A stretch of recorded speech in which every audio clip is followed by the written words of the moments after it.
President Muhammadu Buhari has approved appointment of 17 new chief executives of parastatals and agencies under the Federal Ministry of Education.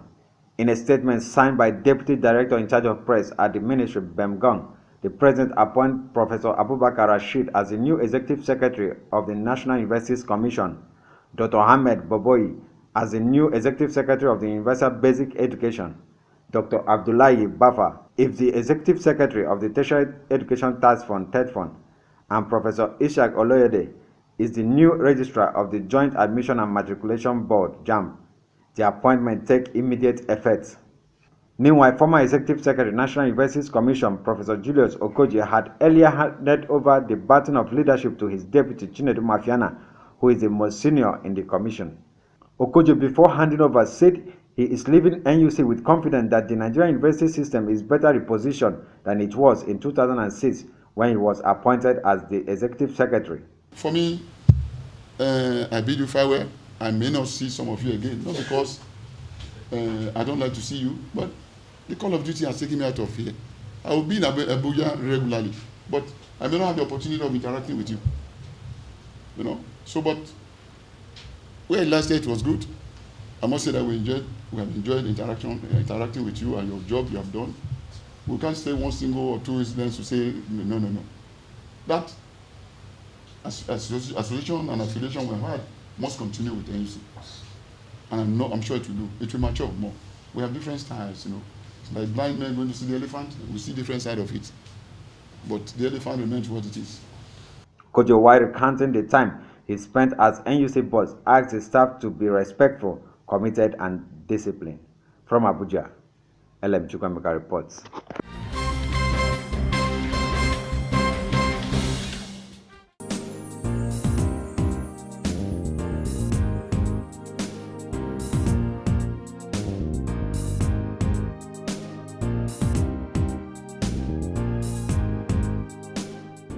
The National Commandant of Peace Corps of Nigeria, Dixon Ako, has ruled out the use of arms and ammunition by the officers and men of the corps.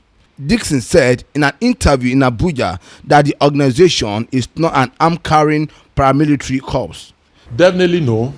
I believed, and I've written strongly in the time past, that while we have high level of insecurity in Nigeria today is the proliferation of arms into everybody. You mustn't, American Peace Corps has been in existence since 1958. They were legislated upon by John F. Kennedy in 1961.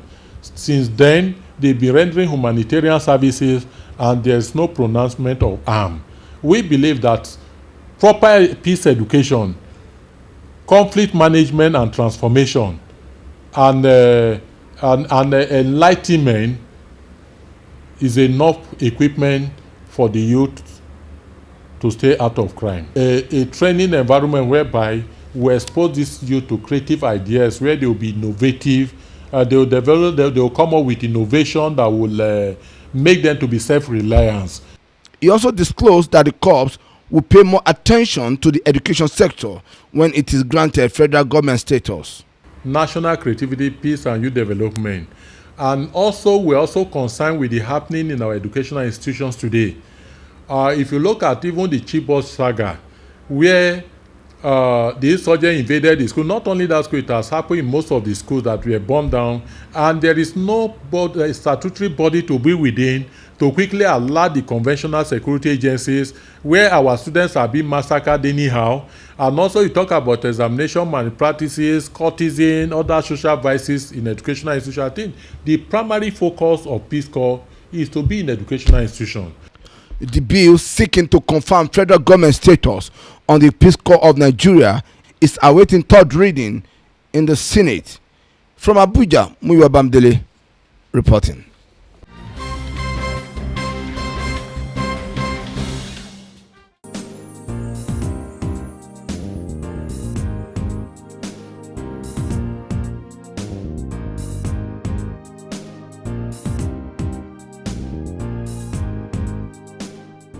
The Controller General of Nigerian Prison Service, Jafaru Ahmed, has confirmed that 13 prisoners comprising of 10 prior detainees and 3 convicts escaped from Kotonkafek prison in the early hours of Saturday, 30th July 2016. He made the confirmation while on a spot assessment on the incident in Cotton Cafe prison in Kogi State. He disclosed that 5 pre-trial detainees out of the escapee had been recaptured with the assistance of other security agencies and local vigilante groups as well as individuals, and have since been returned to the prison. In the meantime, the Controller General has set up a 3-man panel to carry out detailed investigation into the circumstances surrounding the escape and forward the report to his office for necessary action. He assured that appropriate measures are being put in place to address congestion phenomenon, particularly among awaiting trial prisoners, in line with the reform agenda of the federal government. The Controller General further stated that security arrangement is being strengthened in and around prison facilities across the nation to forestall future occurrence. Hi, Mike. Babe, it's been over 12 hours. Are you done thinking about it? Is the answer yes? Convince me. I know how much confidence I'll mean to you. Let me take you somewhere. What's that? A superior leading international hospitality chain in the heart of Africa. And? They offer very distinct services. Their meeting halls and all their hotels offer conference solutions that can help plan a perfect function for any occasion. They feature outdoor catering and provide services for any size event. Keep going. You got me thinking now. The beauty, the decor, and the views. It's the hotel experience you always dreamed of. They have up-to-date entertainment and a variety served at the fast food restaurant and snack bar. Oh, and don't even get me started on the garden bar or the nightclub. You would have everything you need within your reach without having to go out. Wow. So what if I want to... Cook? They got you, babe. The rooms are thoughtfully furnished with facilities that aid proper cooking, just like you would at home. Where is this place? And it's sweets. Wow. So, will you marry me? Yes. How can I refuse? Not Sweets, a colorful affair.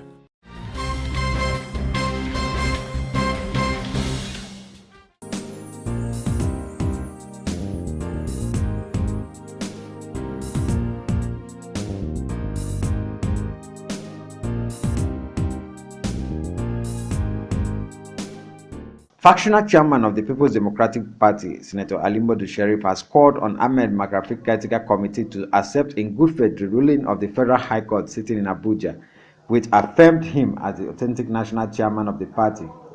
Last weekend, Justice Okon Abang of the Federal High Court in Abuja described the Ahmed Makarfi Caretaker Committee as illegal and ruled that the planned national convention scheduled to hold in Port Harcourt to be cancelled. Addressing newsmen in Abuja, Sheriff asked McAfee to respect court order and avoid being desperate. Today, the judgment of the court clearly stated that everything Senator McAfee did from the 21st of May till today is nullity, and it is illegal, and it will not stand void. That was the word. Illegal, null, and void. That's what the word that the judge used. So I wonder why is McAfee and his group are so desperate? If you want to be a national chairman, go and wait. When the time comes, go in and go to election. Go to your state in Kano, offer yourself from your ward, come to the national level, look for delegates, go for convention. Sheriff, who commended the country's judiciary system, called on the National Judiciary Commission to fish out all corrupt judges in the country and ensure that justice is done. There are very few bad judges in this country, and I'm sure the system will flush them out. As it has started. I was so impressed when I read last week that 3 judges were, or 2 were removed by the NGSC. And I'm sure this is what Nigerians stand for. Nigeria is a nation of rule of law. Nigeria has one of the finest judges. And these very few bad ones that are giving bad name to our judicial system, we call on the NJC to remove them so that our judiciary that is first class, our judiciary that is respected all over, we will continue having this standing internationally. And every common man like me will always believe that I will give judgment when my rights are trampled upon. Meanwhile, Ahmed McAfee Committee, in a statement, insists that its planned national convention still holds on August 17th as planned. From Abuja, LM Chukwemeka reports.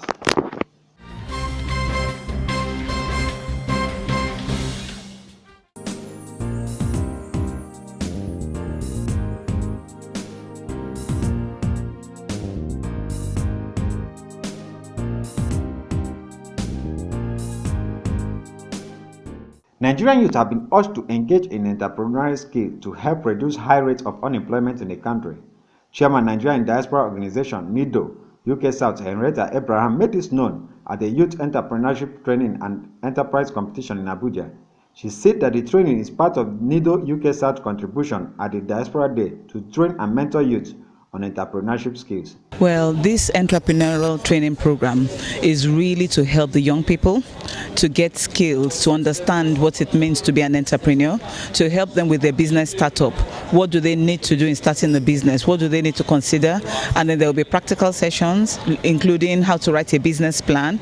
We've already seen a session on agricultural value chain. What are the opportunities within the value chain of agriculture, not just in growing the produce in the ground, but anything from growing or right up to selling the produce. What are the opportunities there? And we've had a wonderful session with the CEO of Ulu Foods, Mr. Yebusi, who has really opened the eyes of the young people up to opportunities and the gold mine that they're sitting on. She noted that the best trainee will receive a cash reward and also be given to someone for mentorship. Here, everyone who's attended will get a certificate of attendance. However, we also have an enterprise competition. And the aim of that competition is to empower these young people, the ones that actually have really excellent ideas and have a good business plan. We have a panel of judges who are reviewing the business plans. The finalists will make a presentation this afternoon before 3 judges, and the winners will win a cash sum. The first prize is a cash sum of 1 million naira, and the second 500,000, and of course with the third prize, the winner, the second runner-up will also win a prize. Speakers at the training emphasized the need for the youth to look beyond government jobs and do things that will help them be financially stable. And I'm saying I can teach you to dry tomato up to the point where you can make tomato paste. Let Dangote make his own tomato paste. You make your own. There's a market for all of you. I'm telling you. And the packaging doesn't have to be in tin. I will tell you what to do. Government is moving away from this idea of only revenue, oil. They are now slamming on most companies. So as an entrepreneur that has stayed here, just bear it in mind that when you set up your business or businesses or chain of businesses, you have roles to play in order to ensure that you fulfill your obligation in terms of tax. Come talk to them. I spoke on the imperative laws of success, the 5 imperative laws of success. I spoke about that yesterday, and today I spoke on anthem identity, on how Nigeria indeed does have a vision, a direction, and an ideology which can be seen through the national anthem. So what I did is that I compared the old and the new anthem. I really broke it down, and I was able to show that the greatness of Nigeria lies in us being a unified nation and a people before we begin to look at our ethnic differences as well. Some of the trainees who spoke with Ben TV expressed satisfaction and believe that the training they received will help them go a long way in fulfilling their destiny.